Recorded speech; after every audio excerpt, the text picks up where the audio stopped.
Bom, vou falar com você hoje sobre um tema que é extremamente relevante. E, além de relevante, eu quero dar um ponto de vista para você que você nunca pensou, que você nunca ouviu e que acho que ninguém falou para você desse tema dessa maneira. Na verdade, a gente ouve muito falar sobre o filho pródigo, né? Eu quero falar sobre a parábola do filho pródigo, mas eu quero apresentar um outro aspecto para você, um aspecto que acho que vai mudar a sua percepção do filho pródigo, da situação toda, talvez do pai, e inclusive a sua própria percepção. A gente sempre costuma ver o filho pródigo como o garoto que desperdiçou tudo, né? Todo mundo conhece a história. Era um garoto, ele tinha tudo, morava nas terras do pai, trabalhava com o pai, e o pai era muito amoroso. Esse pai a gente sabe que simboliza Deus, e aí esse garoto, ele quis ir embora, mas veja bem, não é que ele quis ir embora, ele quis pegar a herança dele e ir embora. E isso simbolizava, né, isso traz pra gente a ideia de que ele queria que o pai morresse. Porque você só pode pegar a sua herança quando o proprietário legal daquele bem falece, né? Então, o que o filho pródigo, o que desperdiçou tudo, queria, na verdade, era o falecimento do pai. Mas não é sobre isso exatamente que eu quero falar. Não é sobre o filho que desperdiçou tudo, porque essa história você já conhece. Eu quero falar com você especificamente sobre o outro filho, que eu não sei se você já parou para pensar no outro filho, na sua vida e na sua situação em relação ao outro filho. Então, como você sabe, a gente tem dois filhos, um que vai embora e gasta tudo, desperdiça a sua parte da herança e se arrepende. Depois ele volta e ele quer pedir para o pai para ele voltar a trabalhar naquele lugar ali, nem que seja para comer dos restos, né? Viver como empregado, na verdade. E o pai coloca um anel no seu dedo, veste ele, manda dar banho nele, colocar roupas novas, enfim, e manda matar o melhor cordeiro e manda fazer uma festa para ele. Essa simbologia é a simbologia da pessoa que abandona Deus, que abandona a vida com Deus e vai para o mundo e ela volta. E aí, o que ele está nos dizendo é que aquele que volta arrependido, ele vai ser tratado como filho, ele vai ser recebido com festa, e tudo que é do pai volta a ser dele, ele tem direito e acesso a tudo, enfim. Só que aí, enquanto a festa está acontecendo, nós temos um outro filho que chega, que é o irmão do pródigo, do desperdiçador, e esse filho fala: o que está acontecendo? Aí o pai fala: o seu irmão que estava perdido, foi achado, que era morto, agora está vivo, enfim. E aí o filho fala assim: mas escuta, e eu? Porque eu tô aqui, fiz tudo por você, trabalhei por você, sou fiel a você, nunca desperdicei nada, nunca gastei nada, nunca excedi os limites do cartão, né? E você nunca me deu um bezerro para eu matar e fazer um churrasco aí com os meus amigos. E fica aquele clima meio estranho. Bom, a verdade é que toda essa história tem um contexto. E para a gente entender o posicionamento dos dois, a gente precisa entender o contexto e a gente precisa entender o que estava acontecendo. Isso está em Lucas, no livro de Lucas. A história está no capítulo 15, mas ela começa no capítulo 14, na verdade, porque a Bíblia diz que Jesus estava na casa de um fariseu no capítulo 14. Capítulo 14, versículo 1 diz assim: ó, certo sábado, entrando Jesus para comer na casa de um fariseu importante, observavam-no atentamente. Então Jesus entrou para comer, e as pessoas, não só as da casa, mas provavelmente as pessoas de fora da casa, que seguiam Jesus para lá e para cá, ficavam olhando o que ele ia fazer, entendeu? E por quê?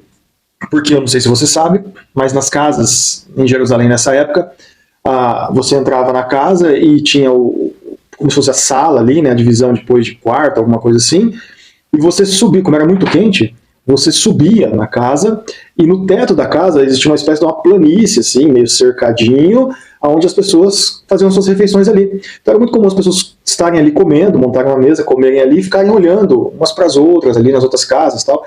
Inclusive, isso é bacana de se pensar, por exemplo, em épocas como na Páscoa, que todo mundo faz a ceia ao mesmo tempo, porque você imagina que todas as famílias estão em cima das casas, fazendo o peixe, né, a ceia de Páscoa, e todas estão se olhando assim. É muito interessante.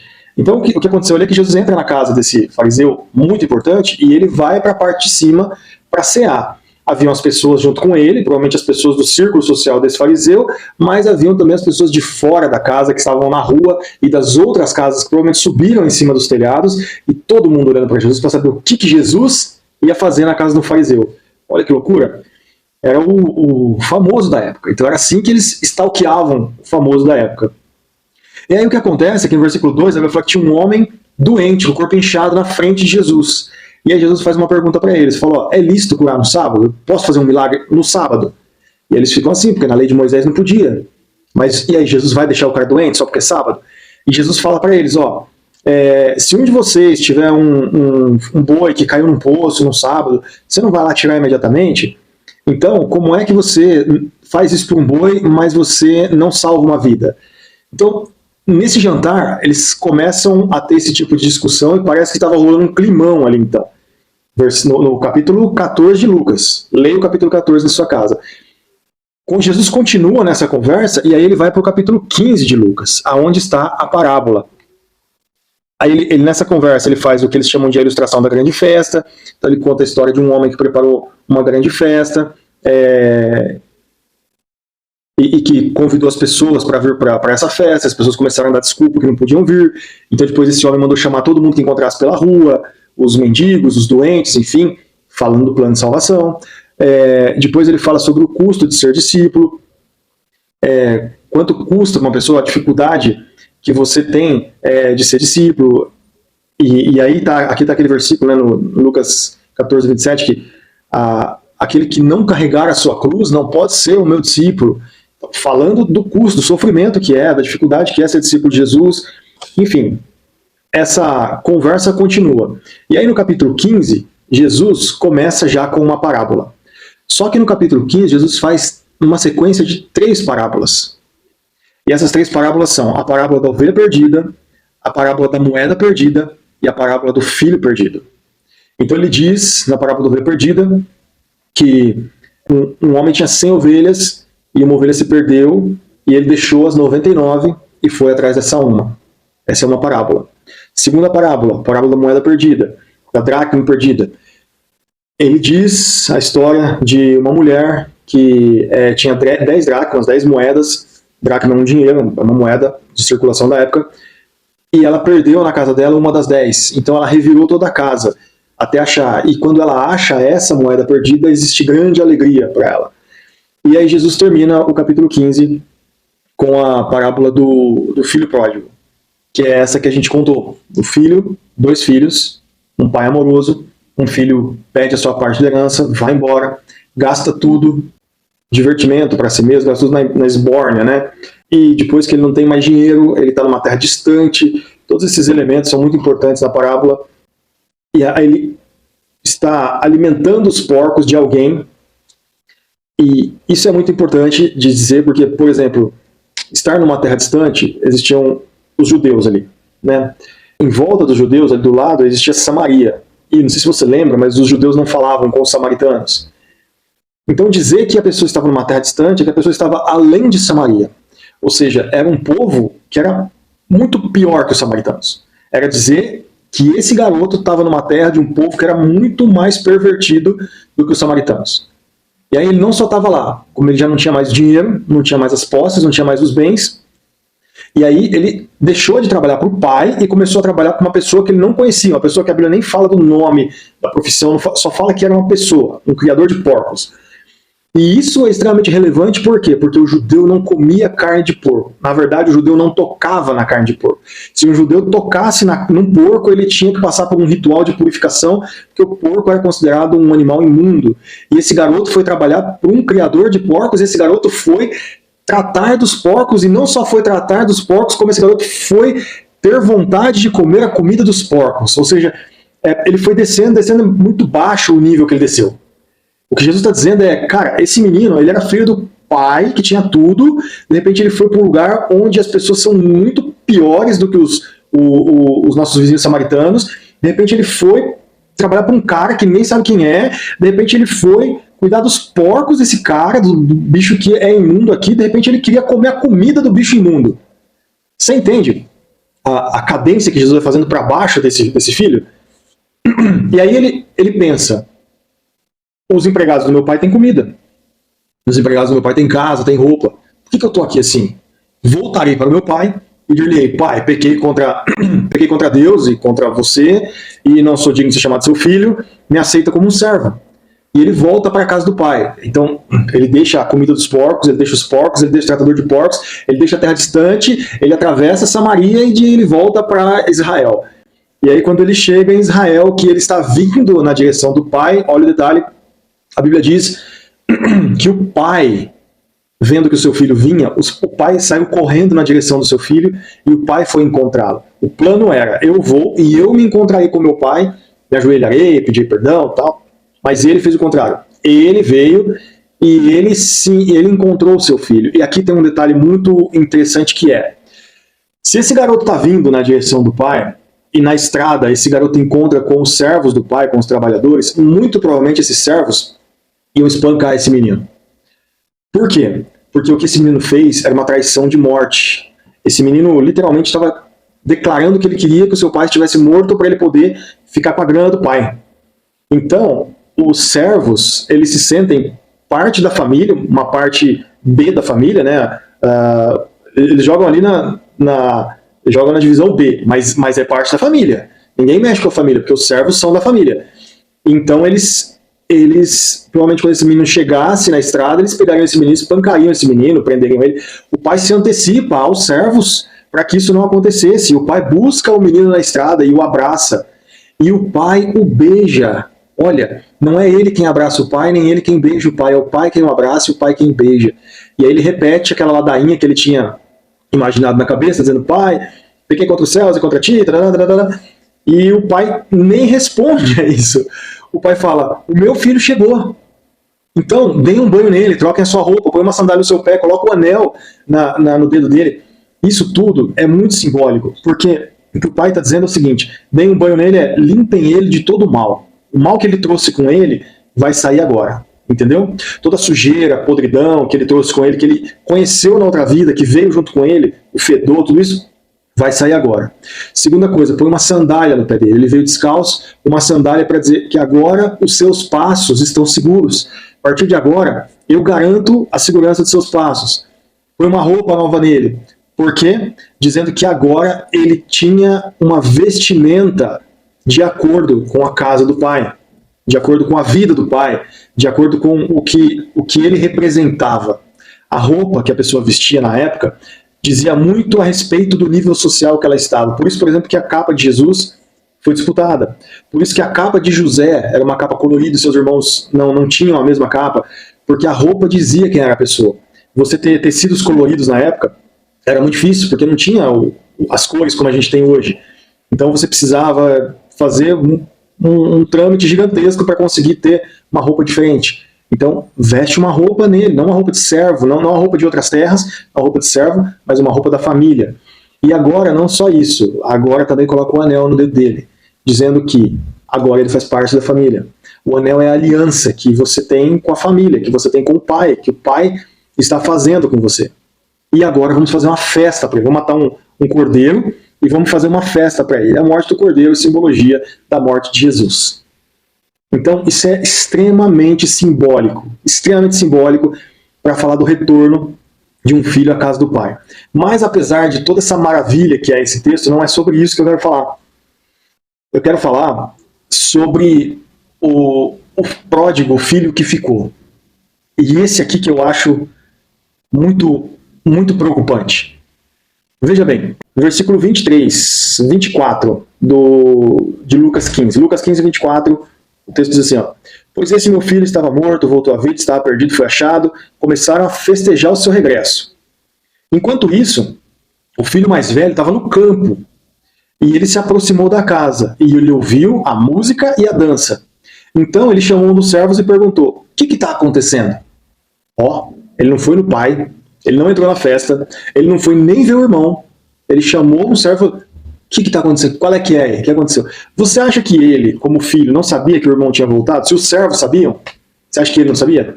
Mas tipo assim, qual é que é do meu pai? O que está rolando? O que está pegando aí? Explica pra mim. Você acha que está certo o que meu pai está fazendo? Sabe aquela coisa que a gente faz para argumentar, para colocar uma pessoa do nosso lado? Entendeu? Você acha que está certo isso que ele está fazendo? O que você acha disso? Você concorda comigo? Hã? É tipo aquela fofoquinha que a pessoa faz para a pessoa concordar com ela e aí dizer assim, mas olha aí, eu não estou sozinho nessa opinião, ele pensa como eu. Então ele chama o servo e pergunta, o que está acontecendo? Aí o servo respondeu, o seu irmão voltou, versículo 27, seu irmão voltou, seu pai matou um novilho gordo, porque o recebeu de volta são e salvo. Olha, versículo 28, o filho mais velho se encheu de ira e não quis entrar. Então o pai saiu e o pai insistiu com ele, mas ele respondeu para o pai. Preste atenção nessa conversa. O filho mais velho fala para o pai assim, olha, todos esses anos eu tenho trabalhado como um escravo no teu serviço e nunca desobedeci às suas ordens. Eu sou um escravo, sou um coitado aqui, nossa, a teu serviço, e eu nunca desobedeci nenhuma das suas ordens. Mas tu nunca me deste nenhum cabrito para eu festejar com os meus amigos. Ele fala do cabrito porque o pai tinha matado o novilho. O novilho é muito mais caro que o cabrito. Ou seja, para ele está fazendo um negócio bacana. Eu só queria uma festinha, um negocinho. E isso você nunca me deu.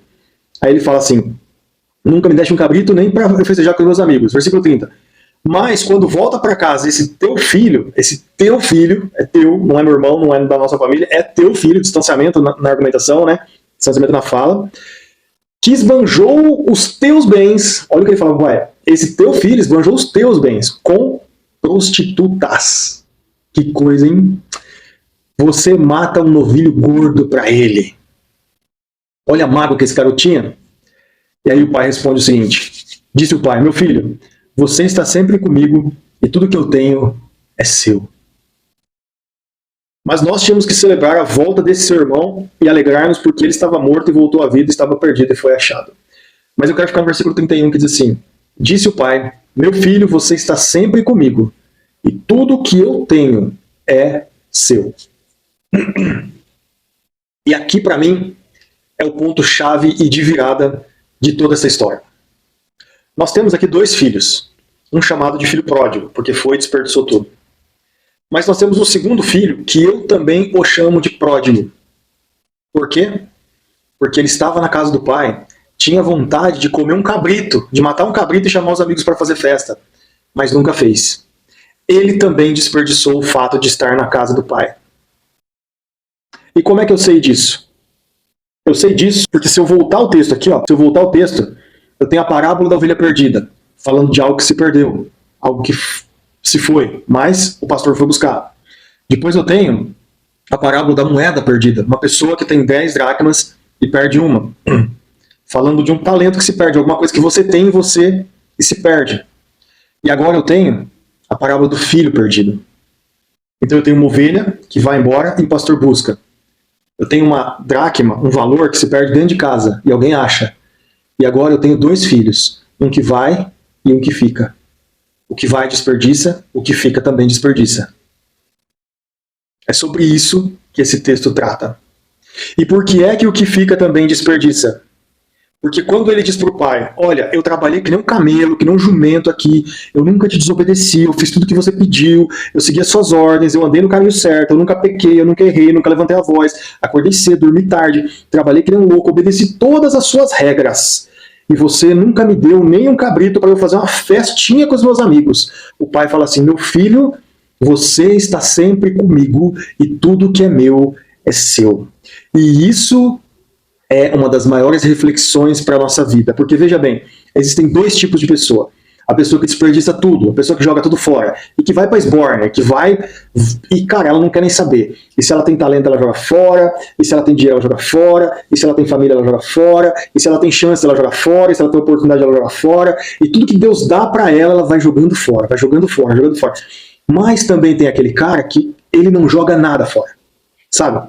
Muito pelo contrário, ele obedece a Deus. Cara, ele vai na igreja, ele é uma boa pessoa, ele trata as pessoas bem, ele segue os 10 mandamentos, ele dá o dízimo, ele dá a oferta, ele faz oração pelas pessoas, ele jejua, ele ora, ele obedece o que os seus líderes falam para ele busca aconselhamento nos seus líderes, e ele anda na vida padrãozinho, padrãozinho, padrãozinho, padrãozinho, tudo certinho, passo a passo, e de repente um dia ele encontra um desses caras que é muito louco e que desperdiçou tudo, mas e agora esse cara que desperdiçou tudo, Deus começa a abençoar esse cara e esse cara começa a prosperar, cara. E as coisas na vida desse cara começam a dar certo e ele fala, Deus, o que que tá acontecendo? Quer dizer, por que é que esse cara, tudo zoado, que fez tudo errado, agora o senhor tá abençoando ele, e eu que faço tudo certo, o senhor não me abençoou, por quê? Esse é o grande questionamento da grande maioria dos cristãos que estão aqui nesse vídeo. É o seu questionamento, foi o meu questionamento por muito tempo. Eu faço tudo certo, por que o senhor não me abençoa? O que acontece? O que está acontecendo? O que falta para o senhor me abençoar como o senhor tem abençoado esses caras? Sabe, eu vejo as pessoas prosperarem, eu vejo as pessoas ganharem dinheiro, as pessoas fazerem carreira, as pessoas terem sucesso, e eu que faço tudo certinho, nunca enganei ninguém, nunca menti, nunca lesei, nunca roubei, nunca traí, que nunca dissimulei, que sigo os mandamentos, que não agrido as pessoas, que não xingo, que não ofendo, que não crio polêmica na internet, que faz tudo certinho. Por que é que o senhor não está me abençoando? Aí o pai olha para mim e fala, está acontecendo uma festa e você não está entrando na festa. O que você precisa entender é que tudo que é meu é seu. Então você não precisa que eu te abençoe, porque você tem tudo. Como assim tenho tudo? Filho, tá tudo na mesa. Você entendeu? Olha para mim nos meus olhos, eu vou dizer uma verdade para você. Tudo que você quer para sua vida já está na mesa. Deus já deixou para você. Tá na casa do pai, tá na fazenda. Você quer prosperar? É isso que você quer? Tá bom. Tá na mesa, vai lá e pega a prosperidade. Você quer ganhar dinheiro? É isso que você quer? Tá bom. Vai lá e ganha dinheiro, tá aí na mesa. Deus já te deixou. Como deixou? Deixou as dracmas. Deixou os talentos. Deixou para você as coisas. Tá na sua mão. O jogo tá na sua mão. Você entendeu? Você que está fazendo tudo certinho, se perguntando por que as coisas não acontecem na sua vida, não acontecem porque você não vai na mesa e pega. Porque você está sentado aqui, olhando para Deus e falando, Deus, e aí, quando que é minha vez? Deus está falando, tá aqui, ó. Você quer prosperar? Vai lá, corre atrás. Você quer ganhar dinheiro? Vai lá, corre atrás. Você quer uma família abençoada? Vai lá, corre atrás. Você quer uma carreira profissional? Vai lá, corre atrás. Eu te dou os talentos, eu te dou a inteligência, eu te dou as ideias, te dou a capacidade, eu te ilumino, eu te abençoo. Você tem o Espírito Santo em você, você tem a unção de Deus em você, você só não faz, você só não tem porque você não quer. O que o pai está falando para ele é o seguinte, filhote, você queria um cabrito? Você está aqui comigo. O cabrito está aí, ó. Por que você nunca foi pegar um cabrito? Era só chamar seus amigos, pegar o cabrito, matar e comer. Não precisa Deus vir aqui fazer uma festa para você. Tá tudo aqui, cara. Tá tudo na mesa. Tá tudo na sua mão. Tá tudo diante de você. A questão é o que é que você quer. E depois, você está disposto a pagar o preço por isso que você quer? Você quer um cabrito? Então tá. Você está disposto a ir lá pegar o cabrito, matar e cozinhar e fazer e chamar as pessoas? Você quer prosperar? Então tá. Você está disposto a acordar mais cedo, dormir mais tarde, trabalhar o dobro, trabalhar 3 vezes mais, trabalhar no final de semana? Economizar dinheiro? Fechar os lugares, os rabos por onde o dinheiro sai e abrir outras torneiras por onde o dinheiro entra? Você quer uma família abençoada? Tá bom? Você está disposto a acordar mais cedo, servir seu marido, servir sua esposa, montar uma mesa de café da manhã, montar um almoço, montar um jantar, arrumar as camas de casa, limpar a sua casa, lavar sua roupa, estender sua roupa, gastar tempo com o seu filho e com a sua filha, gastar tempo com o seu marido, com a sua esposa, desligar a televisão, desligar o celular e passar mais tempo olho no olho, arranjar coisas para fazer. Ah, mas eu não tenho dinheiro? Pega na mão do seu cônjuge e vai dar uma volta no quarteirão a pé. Tá disposto a fazer isso? De fazer o desafio de ficar 24 horas sem uma tela, sem um celular com a pessoa que você casou? Você quer ter uma família abençoada? Tá aí, é só pegar. Você quer ter um filho abençoado? Quer ter um filho próspero? Quer ter que seu filho seja um homem de verdade? Sua filha seja uma mulher de verdade?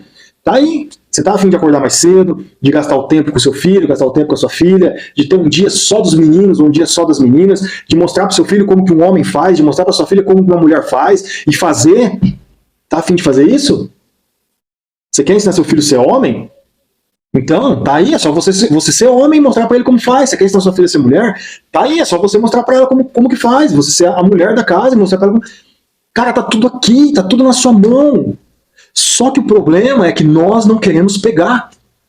É que nós queremos que Deus venha aqui e desça e apareça no nosso quarto à noite e fale, filho amado, é isso que eu vim aqui agora e eu vou te dar 10 passos para... Cara, não tem 10 passos. Não tem 3 passos. Não tem esse negócio. O negócio é, tá aí, o que você quer? O que é que você quer? O Spinoza dizia o seguinte, o Spinoza dizia assim, descubra o que você quer e depois não retorne atrás, não retroceda por nada nesse mundo. Como diz o professor Clóvis, para trás nem para pegar impulso. Então o que você quer? Achou o que você quer? Então vai. Mete o pau, mete a cara, mete o peito, faz, vai atrás, paga o preço.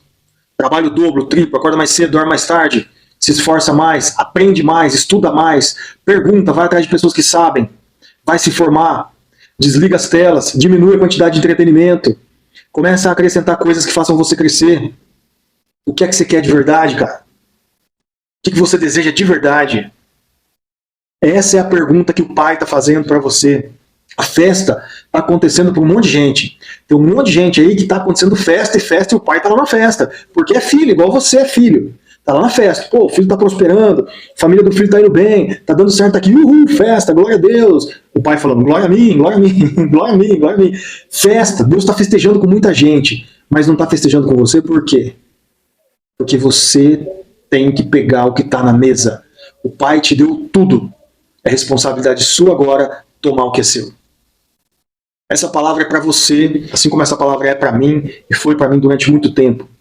Nós precisamos aprender a tomar aquilo que é nosso, o nosso lugar, o que nós queremos, o que nós desejamos, o que nós sonhamos. Porque tudo nos foi dado, nós estamos com o Pai sempre. Então, está em nossas mãos. Que Deus te abençoe. Pense nisso. Entre na festa dos seus irmãos. E depois, pegue na mesa aquilo que você quer e faça as suas festas. Um abraço. Fique com Deus.